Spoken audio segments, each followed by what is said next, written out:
చెప్పు. ఎందుకు చార్లీ? ఏం కావాలి? తిన్నావా? చికెన్ పెట్టిందా అమ్మ నీకు? పెట్టిందా చికెను?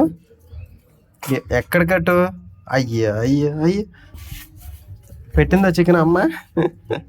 పెట్టిందా చికెను? పెట్టిందా చికెన్? పెట్టిందా? తిన్నావా? చికెన్ తిన్నావా? చెప్పు. చికెన్ తిన్నావా?